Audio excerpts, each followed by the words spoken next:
It is a very warm welcome to the Women's Rugby Pod, episode 188. Sarah Bern is there. How are you, Berner? Are you well? Yeah, I'm very well. Thank you very much. I'm and good. A little birdie told me that we're taking another step forward. You're now a highly qualified water technician. So the rehab is taken to the next level. Yes, yeah, I was water girl on the weekend, which was great, although I was exhausted. So, not quite fit to play yet. Everyone was like, oh, you look so agile, you can play. And I was like, no, you don't want me to play right now. I was like, I'd be useless. But yeah, no, it's great to be able to run freely and be there to support the girls on and help get messages on. It was really good fun. Oh, great stuff. I hope Dave Ward's not listening to this. She's exhausted running the water on. Look, we're going to have a look back at the PWR. Very interesting weekend just gone, and we'll look back at the previous weekend as well. Sorry we didn't get to you last week. One of those things. Anyway, we're going to look back at all the news in the last couple of weeks. We'll bring us up to date with lots of news going on around. Bern and I are going to talk about the Pacific 4. It's been going on the weekend. As I say, the PWR and a little bit of WXV chat as well, just to let you know where we are with the teams qualifying for all of that. So that's all coming up on the WRP. So, Berner, what else have you been up to apart from rehab? Anything exciting?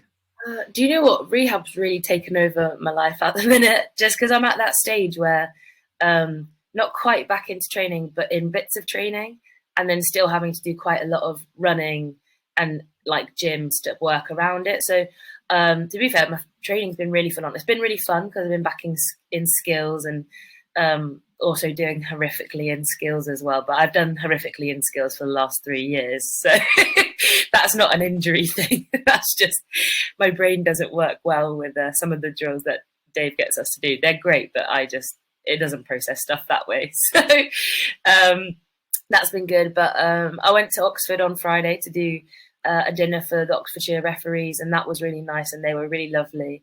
And it was just really cool to see a different side of rugby and still see that as like a big community and be welcomed into that. So that was really nice too. So yeah, going to the dark side with the referees. What were you doing? They're giving a little talk, a chat, a Q&A? Yeah, just a little chat. It was their end of season, like awards kind of that get together. So just kind of celebrating referees, and I was telling some funny stories that I have with referees. But luckily, a lot of the time, I'm really respectful of the referees. I think there's no point having a scrap with them because they run the game. So, it was mainly just to introduce a little bit about me, about my rugby career, and then just get to know them. It was quite a nice dinner, a little presentation, and then back off home. Awesome. Two things of that. We're going to get a story about a referee in a second, but just again, 2-3 years ago, certainly 5 years ago, you're not getting invited to end of season awards dinners. Yeah. It's simple as that. And wherever I can, I've pushed various people and all that kind of stuff. I know Marley's come and done some bits and pieces, and Bryony at my club down at Weybridge Vandals and with the Valkyries down there. Absolutely love it. But again, it's just another step forward. So come on. What's your funniest tale of a referee? Have you hit one? Have you smashed one? No, I think my funniest story, to be honest, in training one day, Coxie comes into England camp quite a lot, and we do get on. We're good friends. But one time when I was quite young, a lot younger, she carded me in a training game for something silly. And I just turned around and went, for goodness sake, it's a training game, Coxie. And then she red carded me. So, and then I had to go for laps around the pitch. But we had a good laugh and chat afterwards. And, I was like, sorry, shouldn't have said it, heat of the moment thing. And she could, yes. But she jokes about it now still. So I think she knows she can really wind me up in like a training session. So So I think she likes that bit. But no, yeah, that's probably the main one. A lot of the time, like I said, I like getting on with the referees. I don't want any bad blood with them. So I really enjoy a lot of the referees we have on the circuit are lovely. They're always a good laugh as well after the game, or you catch them in the bars at the end of the tournament, stuff like that. They're always good fun. Yeah, no, I agree, and such an integral part of the game. But let's start where we should start. The biggest news over the weekend: Canada are Pacific 4 champions. It's outstanding, absolutely outstanding result, isn't it? Yeah, it's absolutely massive, and I don't think anyone expected it. I think New Zealand have been dominant for years, and they are a brilliant team. And Canada have each year got better, and they've always been a strong team. But I don't think anyone expected that that Canada would come away and win the Pacific 4. So yeah, everyone I think is a little bit like, wow, what an amazing result, really, and it changes that dynamics a little bit over there. Yeah, down at Sandy Park, obviously yesterday, and rugby folk don't kind of often talk about other kind of rugby stuff, as it were, well, not in such a glowing and amazing terms. And it was the talk of Sandy Park, the fact that they'd done it. But if you don't know, Pacific 4, it's the third edition of that tournament, which includes USA, Canada, Australia, and New Zealand. Basically, the rest outside of sort of Six Nations, as it were. Last month, USA went down 750 to Canada. New Zealand, this is now to this month, just to go through these results. New Zealand beat USA 57-5. Canada beat Australia 33-14. Just gone at the weekend, USA beat Australia 25-32. We'll get into that in a sec, in Melbourne. And Canada created history by beating New Zealand 19-22 in Christchurch. Really, really cool shirt presentation as well. Tyson Bukaboom become the most Canadian capped player of all time. Yeah, check that out on the socials. But that's the wider context. That's good for the game, right, Berner? Yeah, it's brilliant for the game, and also it's brilliant for Canada. Like compared to probably your other top tier nations, it's not a massive sport in Canada. Rugby, they don't have the same amount of funding and kind of that support from their union, or that they would probably like, or could have would help them out a lot more. So it's great for Canada. Hopefully they start getting that backing from their nation and their union, because they've literally just beaten the World Cup champions, and that's no easy feat. So it's great for Canada. It is great for the tournament as well. Those results. Then again, USA probably went in there as the underdog in the past years. Australia have been, getting better and better each year as well. So for USA to beat Australia, again, that's huge. So just some really interesting scores in there, and it's great. People want to watch it. It's entertaining. Now you go into next year's tournament and you go, right, what's the score's going to be this game? There's no easy score written down, which is so exciting, and it just shows how well this tournament is. Kind of pushing other teams, leveling the playing field slightly, and hopefully more and more nations get more and more support, and it becomes a very similar to the men's in terms of you just don't know who's going to win. Yeah, no, couldn't agree more. And yeah, it changes up the WXV 1 and 2 as well. But I just wanted to just get into Canada. You played them plenty of times the last World Cup. Was that great athletes? Yeah.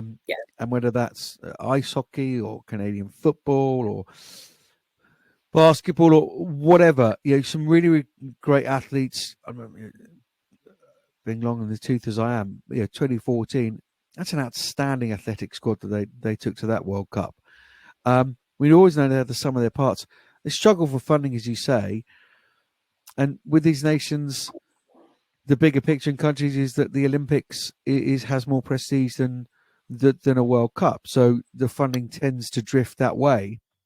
And that's what they've done. And the women's Canadian Sevens team hasn't been too bad over the last few years, certainly not picking up sort of gold and silvers, but they've been okay. But this is, I think, a landmark result. And also the fact that WXV is in Canada hopefully it's opened people's eyes. Oh, do you know what? I'll go and watch that rerun, because now Canada are playing New Zealand again. They're going to play England again. And it hopefully just generates a bit of buzz.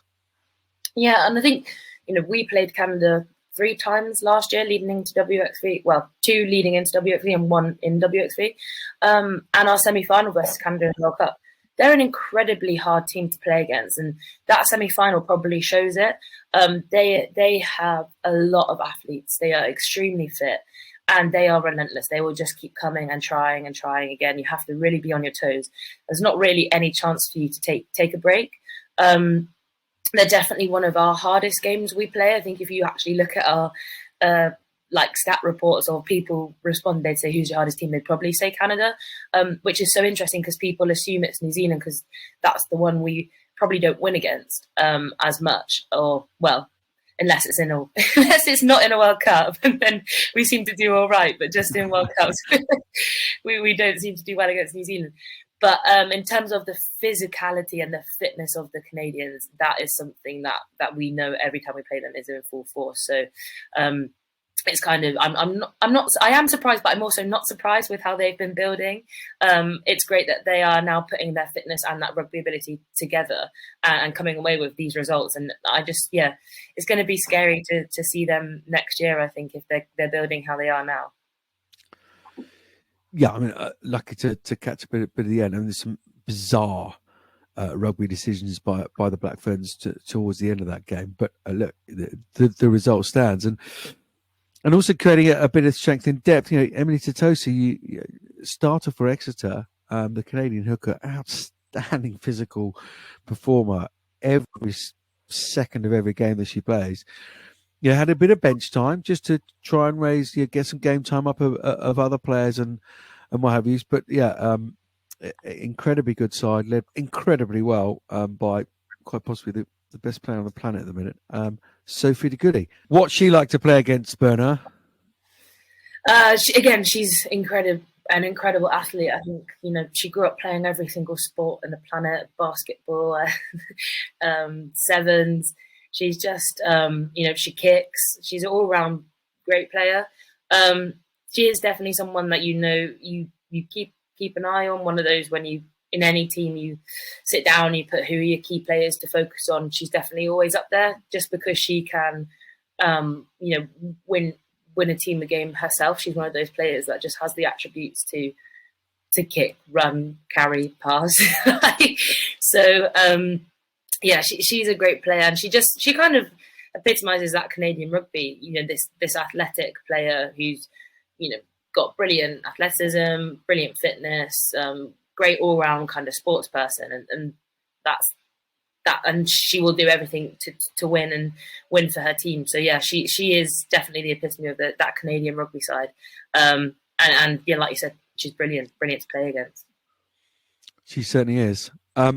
Great result for USA as well. Let's just touch on Australia. Obviously, Joe Yapp has gone there and making some big strides, certainly. 33-14 against Canada. Champions. That's not a bad result. 25-32 was the final score against the US of A. Great result for USA. Yeah. And again, the wider context into like a bit like with Canada, been knocking on the door, and you've got some individuals, whether it be the Kate Zacharys, the Rachel Johnsons, Hope Rogers, these kind of players, but actually putting it all together, Georgie Paris-Redding in there as well, but actually putting it together and beating Australia, who, as you say, been nip and tuck. That's a really good result. So beating Australia, having already beaten the USA, Canada now have climbed to third in the world rankings above France, and have got WXV1 status. We are going to continue to do this, update you on qualifications for the World Cup, qualifications for WXV 1, 2 and 3, which of course are hugely important in terms of the World Cup qualification. We know the hosts England, New Zealand, Canada, and France, as well as Ireland, have qualified. Ireland and France, of course, because second and third in the Six Nations. We can now add to that list USA, who go into WXV1. It's complicated. That's why I'm taking my time with it, because we just don't want to get this wrong. But another team to qualify for the World Cup representing Africa, South Africa. Well done to Lynn Canwell and the rest of Louis Kuhn and the squad. They beat Madagascar 46-17 in the Rugby Africa Women's Cup. Not only did they retain this title, but as I say, grabbed a spot in WXV2. So well done to them. In finishing runners-up of the Rugby Africa Cup, Madagascar secure an inaugural place in WX33. And there was even congratulations from the president of South Africa, Cyril Ramaphosa. Imagine if Rishi Sunak get online and say well done for your Six Nations win. I don't know. I wasn't there, so he might have done. I'm not aware. No. Well, yeah. I mean, I did see a quick message from King Charles himself. No. But look, rugby is religion over there, and if it's hitting the president and he's coming out on social media or wherever it was to congratulate them, that's big, right? Because it's changing perceptions. Women weren't allowed to play rugby in South Africa not so long ago, or it was frowned upon, and now they're in another World Cup, and the president's getting online and taking the time to say congratulations to them.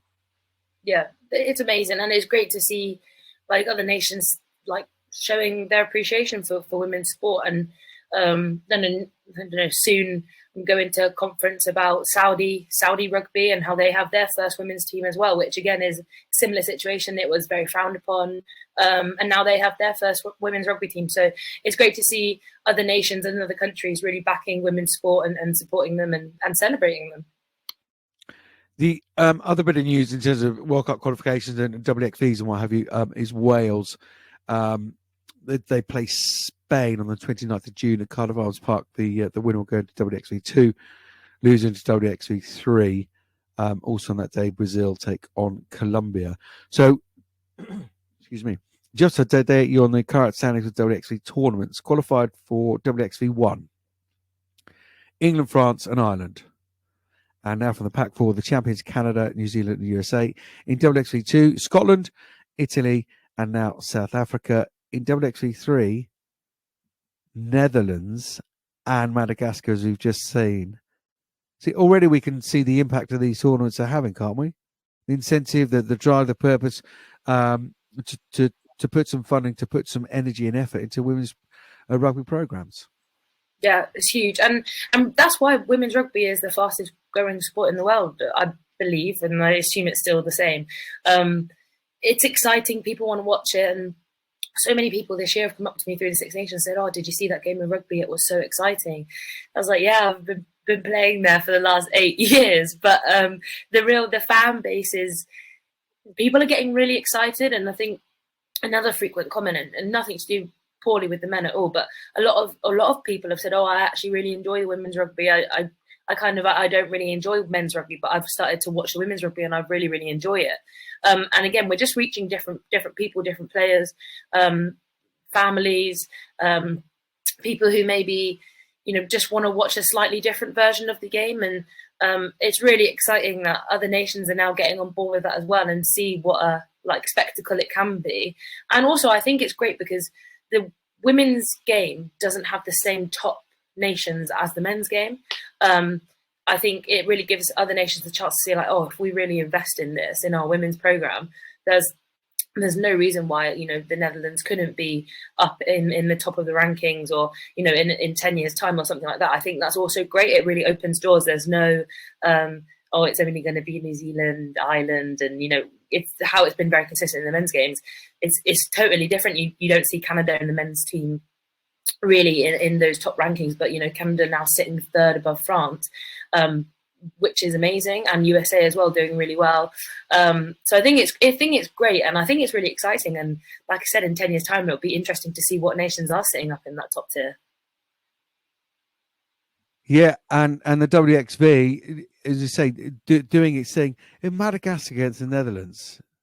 And okay, it's WXV3, but you ever heard of the Madagascar men's rugby team? No, I've obviously heard of the Netherlands boys. As you say, yeah, it mixes it up, and the appetite for rugby, like in the countries like Madagascar, you see the crowds there.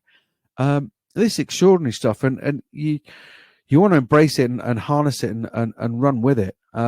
The other thing I was going to say is, as you say, the established nations, whether it be the South Africas, the Australias, this kind of play. I mean, Ireland have kind of pretty much ignored it till kind of recently, but it makes them go, oh, crumbs.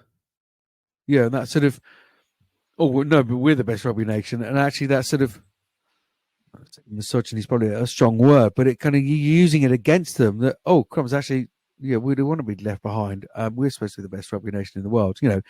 Point in case, South Africa. There's a huge amount of support for Lynn Canwell. They've gone out and got the right person. But the resources and stuff being thrown at those girls, and whether it's professional contracts or the Daisy Bulls or whatever it is making these nations stand up and go, okay, we don't want to be left behind. But it's positive, isn't it, Berner, from Monday morning? Yeah, very positive. And I think, it does make, I think now, especially with the WXV, and also the Six Nations, I think you do get nations going, oh no, oh no, we need to start investing. And I think they're seeing how, I think at first when some nations, England, for example, started investing in their women's programs, I think a lot of other nations were like, oh, it won't last. And they've kind of seen now this massive growth within England, France, New Zealand, this expansion of their game, the facilities and everything that they get given. And I think other nations are now going, oh, now we actually do need to invest, because if they invest now, they still have a chance to catch up, and not in terms of catch up in terms of the players and the playing, but just as a program and developing their youngsters coming through, creating that strength and depth, creating that robustness within their players, and giving the players time to rest and recover. Where I think if people sit back now, it's going to be so expensive for them to start investing in players, because the bar will be so much higher. So I think now is the time to do it, and that's why we're seeing so many other nations now putting in that investment, and that's why we're seeing the teams like that we've not seen before in WXV3, and also probably a lot of movement within WXV1 and WXV2. So it's really exciting. And just on some of the teams that are going to be playing in WXV2, we saw Scotland last year miss out on WXV1, but actually it probably was the best thing for it. They went into that tournament, they won the tournament, they had 7-8 wins on the bounce, and actually this Six Nations, they play some really exciting, brilliant rugby, and you could just see how far that they've come. Real commiserations to them not getting into that WXV1, but I think for them as a nation, it did absolute wonders for them, and I think definitely next year those kind of third, fourth, fifth, that's going to be a really, really tight, like it was this year, but I think it'll be even tighter next year.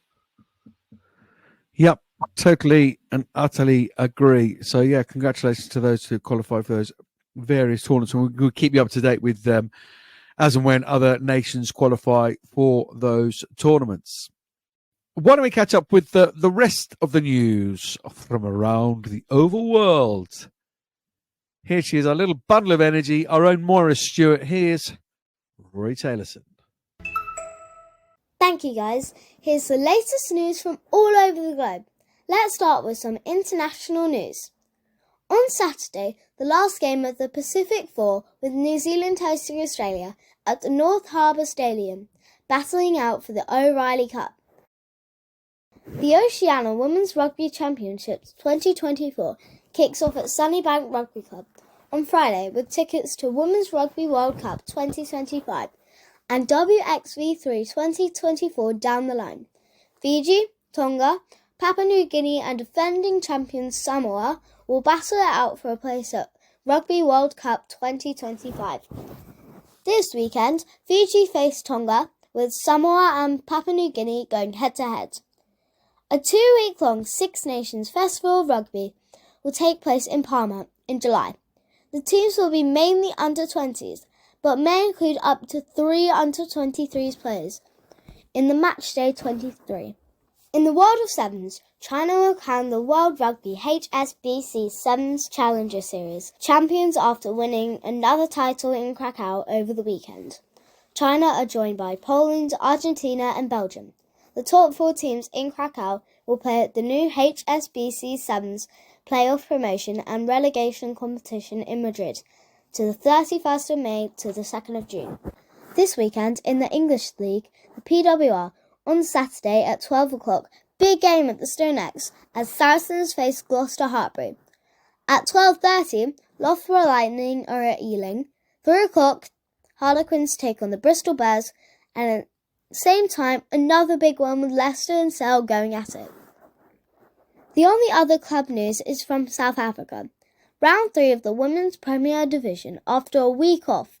All Saturday fixtures, Free State hosts the Sharks, the leaders Bull Daisies travel to the Western Province. Goal 9 are up against Border Ladies, and EP Queens are off the Bowland Dames. That's all from me.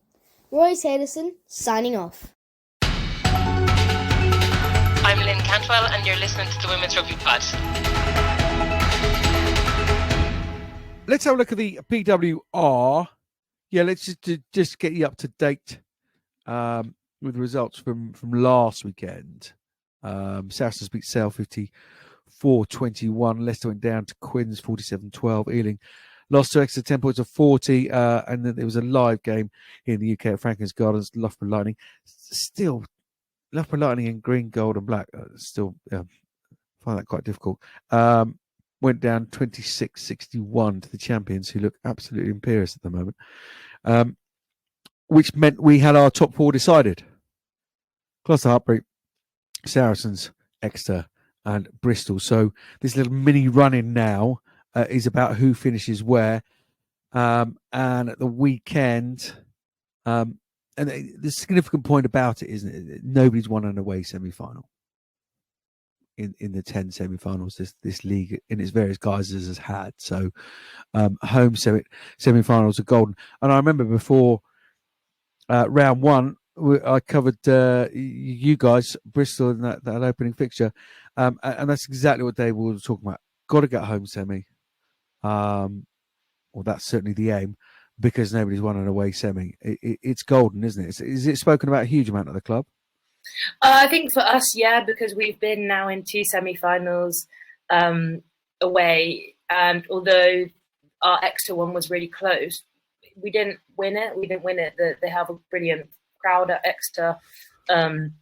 We didn't come away with it. And then again at Gloucester, that was kind of the game. It was extremely hot. And I don't know if you've been to Kingsholm when the heat is there, but I think it radiates the heat more than any pitch I've ever played on. To the point where you think your boots are going to melt because it's so hot. And that just wasn't a day for us either. So it has been a big thing. I don't think we'll manage it this year. I think the likelihood is, with the games that we have and the hope that we're talking about now, is finishing 3rd and probably playing that Saracens away. We're just that semi-final. It's really hard. It's really difficult to play away. But hopefully we'll be the first to win. Yeah, absolutely. Let's get up to date with results from the weekend just gone. Loughborough bounced back from that 60-odd point loss. Beat Harlequins 38-19. Good result for the African Violets, green, gold, black Violets. Well, Gloucester Hartpury still only dropped that single point, 59-12 over Ealing Trailfinders. Bristol did what they had to do with maximum points against Leicester, 64-24.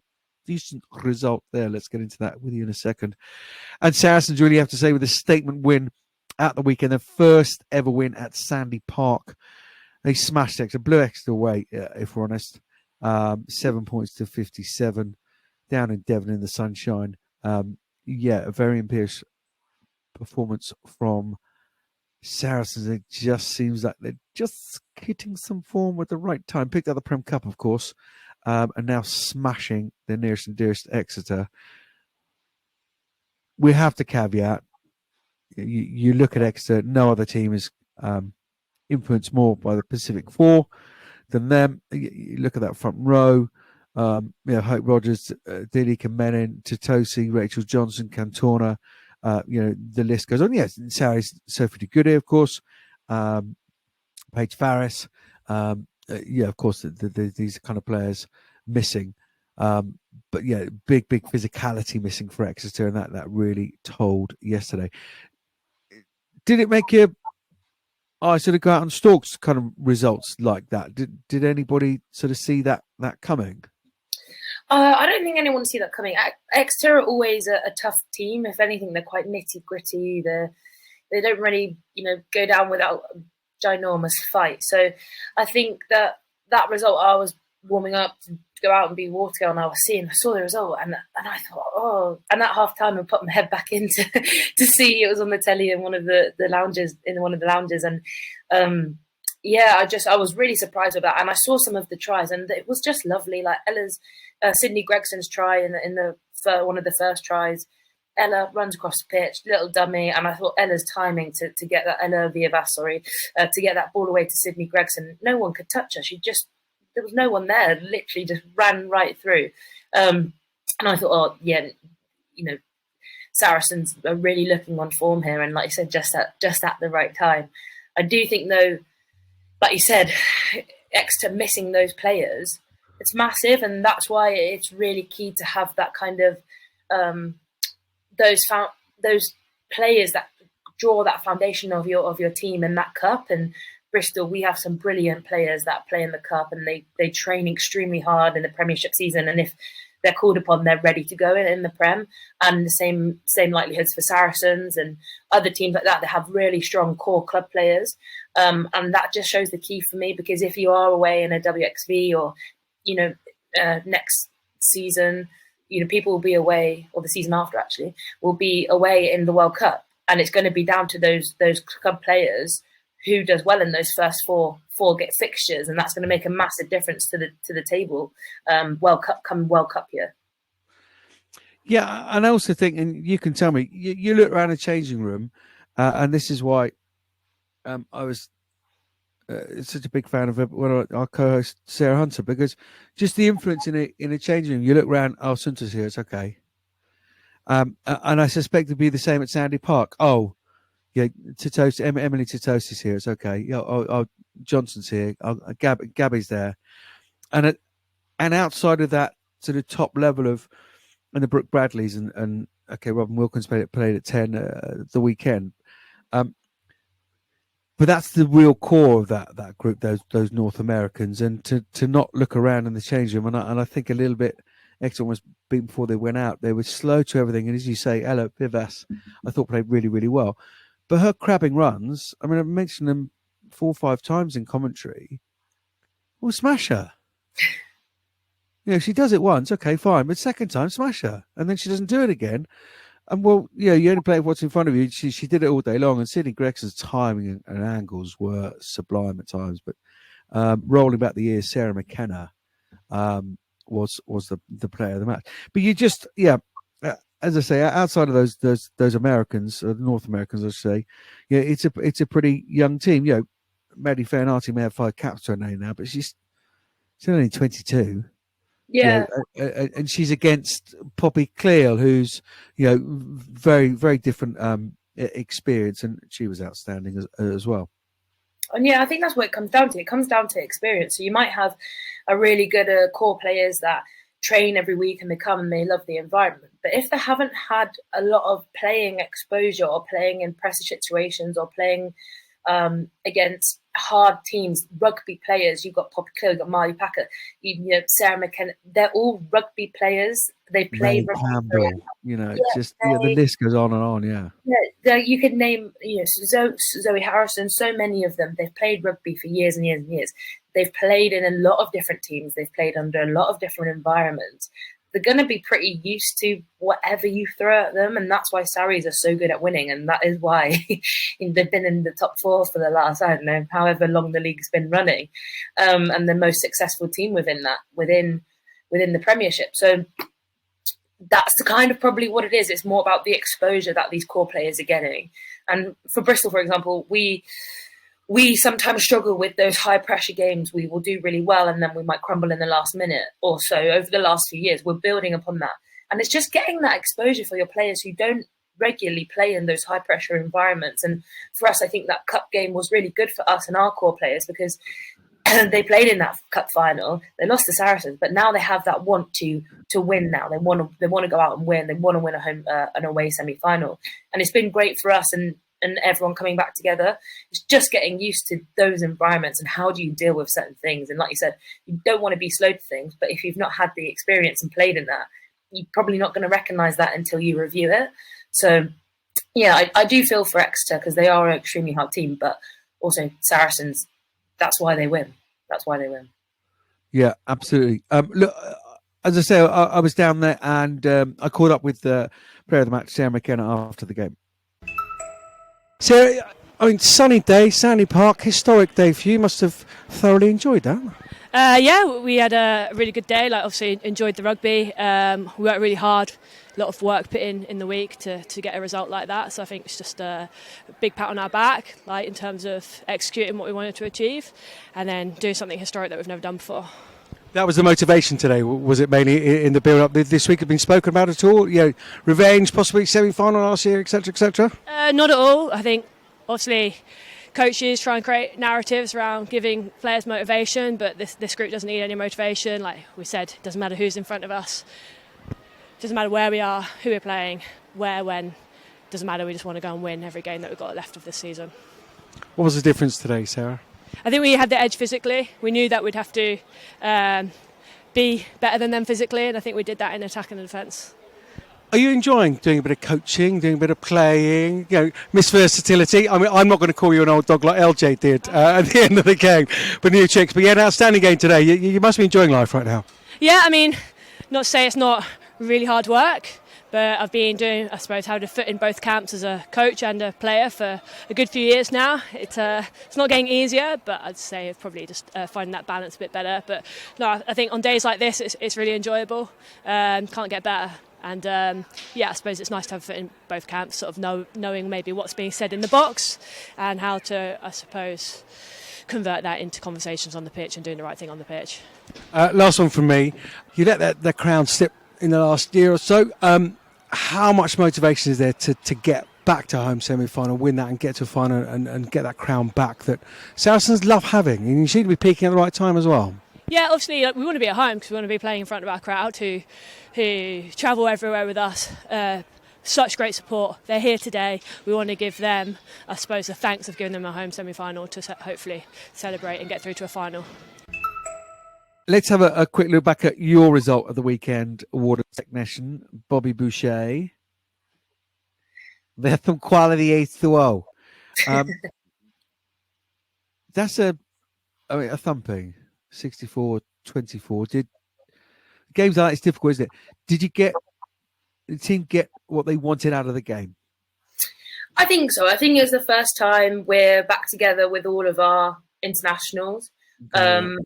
And it looked like that. We had some moments of brilliance. And for me, Delaney Burns had an absolute outstanding game. If you have a chance to watch it back, she was absolutely phenomenal. She had to call the lineouts last minute.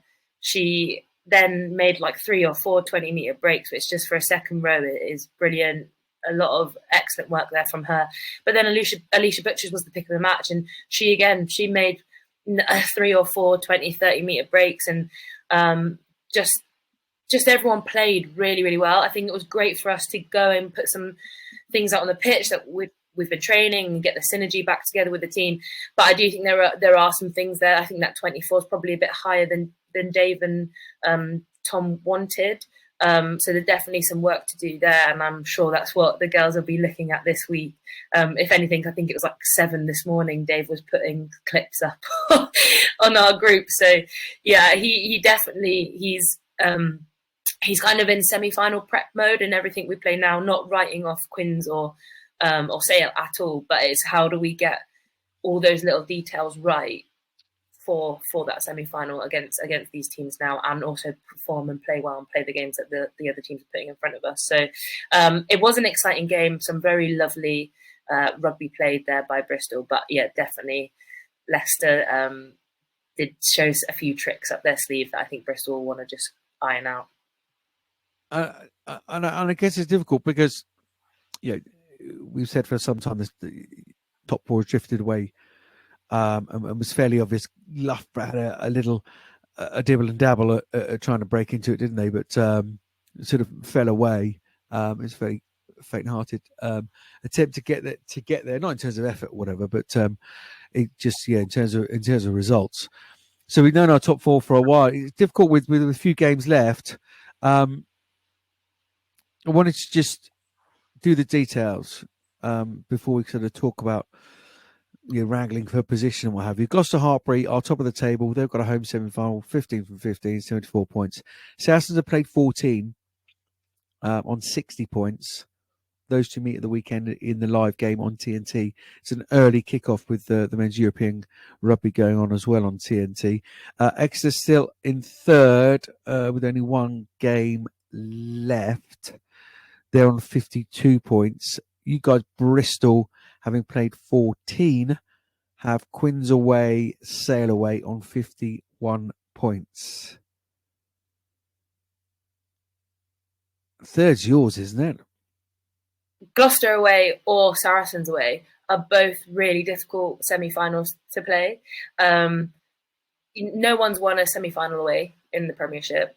However, I think if you look at our scores this season versus both those teams, we were very close against Gloucester, but Gloucester quite convincingly beat us. We weren't really ever in front. We were for a little bit, but not that much. Well, when we played Saracens away this year, we actually finished half-time a good 2 tries in front. We just then in the last 20 minutes lost it because Saracens know how to win games. So I think if we can go in with that mindset of not having that fear of winning, I think Bristol could do it, and they're building really nicely right now. Training's been exceptional. The players are all really excited for it. And I mean, what an achievement to do, to be the first team to win an away semi-final.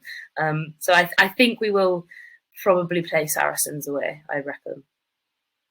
Yeah, because I think Leicester gets to 57, all due respect to Leicester, but I think they go to 57, which means you need 7 points from your last 2 games. And it was going to make it must be actually quite nice, I suspect, for Dave Ward, that you've got these 2 games, you're in the top 4 and it's going to be tough, whatever, and okay, they're very different teams, Gloucester Hartpury and Saracens, in terms of preparation, but you've almost got 2 warm-up games before you go into the competition. Now you've got 160 minutes of rugby to try bits and pieces out. I mean, I personally think you'll get third. So you will play Saracens. Look, you beat Saracens at home this season, a couple of months back, didn't you? So it's not unsurmountable. Only 5 points adrift of Gloucester Hartpury. So it must be a nice position to be in, to have these training games. Is that the vibe you're getting from D Ward?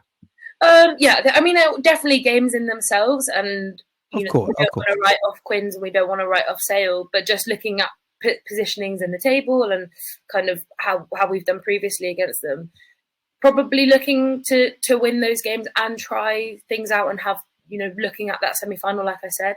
I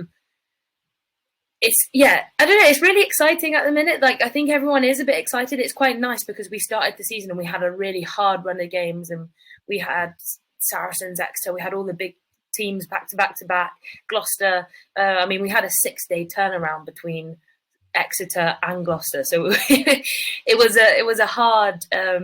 We had a hard start to the season, so I think it is nice for us to finish and kind of look at it and say, okay, probably are going to finish third if we're being really honest.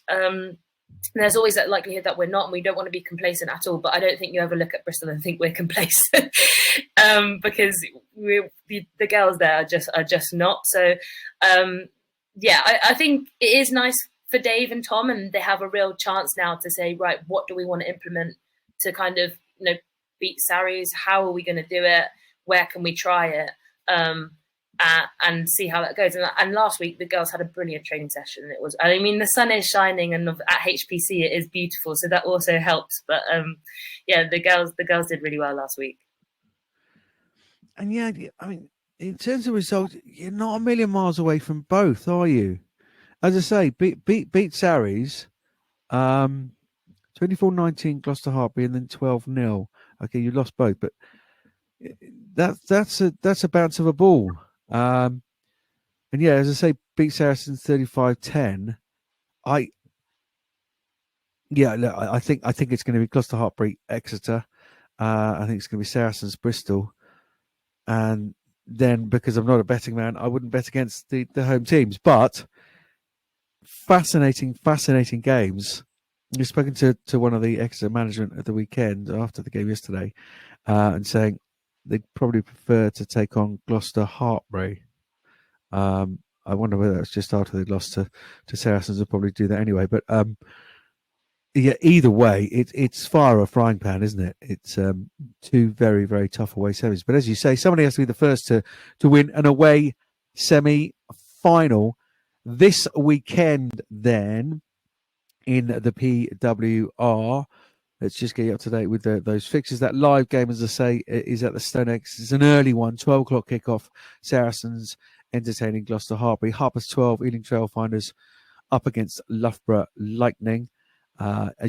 Bristol travelling to Harlequins. That's 3 o'clock kickoff. And Sale are off to Leicester, 3 o'clock. You'd like to see Sale just have a little wag of the tail, wag of the fin towards the end of the season. That would be nice. There's some quality players there, and not necessarily in terms of results, performances, getting it out there. But there you are. There's your PWR roundup. Who's going to win it? Sarah Bern. Unfair question, Johnny. Go on. You're going to give me an answer, are you? Bristol. Well done. Bristol.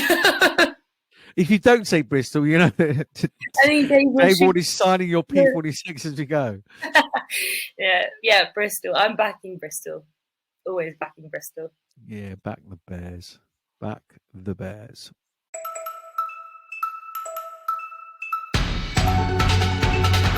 I'm Sarah Hiddenate, and you're listening to the Women's Rugby Pod. Let's finish up with some shout-outs then. Berner. Tyson Buchabin, as you mentioned at the top of the show. Yeah, it all just sort of flowed in, didn't it, to a nice story for Canadian rugby at the weekend. Became the most capped Canadian player of all time. And if you do get a chance, look on the socials. Great shirt presentation. They got mum and dad involved. The waterworks, and dad made a little speech. And then Tyson handed out the shirts and what have you. So, then all rounded up with that brilliant victory over New Zealand down in Christchurch, and picking up the Pac 4 title as well. So big shout out to Tyson. Yeah, and then Ellie Kildern and Meg Jones have been confirmed in the 7th programme, hopefully to get selected for the Paris Olympic Games in the summer. So congratulations to them, very exciting. We'll miss them in the 15s. Yeah, no, absolutely. And always decimate those two clubs, don't you?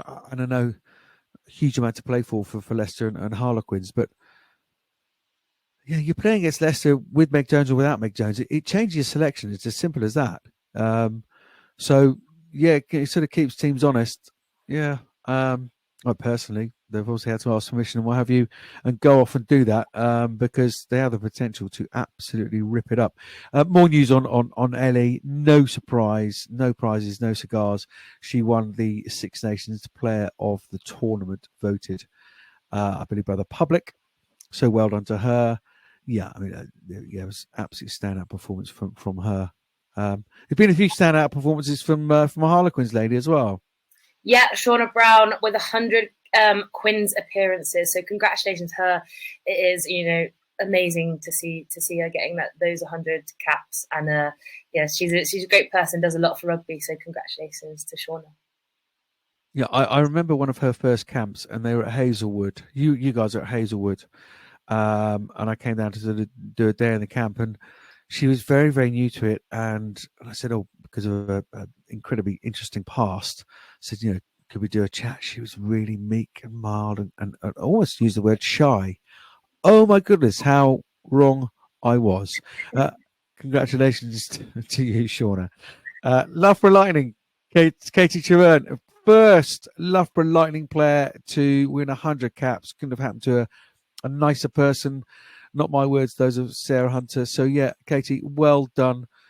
Great servant to a club, and sort of person you can build things around. So well done for you, and capped it off with a good win as well. Yeah, congratulations, Katie. I remember playing 20s with you and being the flanker at the time, not understanding how hard your job was. So well done, and yeah, absolutely amazing to get 100 caps for Lightning. Congratulations on that.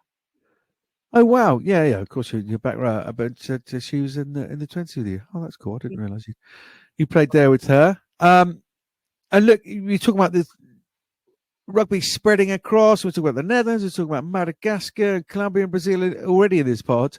Canada going up the rankings, etc., etc. Belgium have launched an under-16 and under-18 teams with fixtures already arranged against the Netherlands. That's on the 1st of June.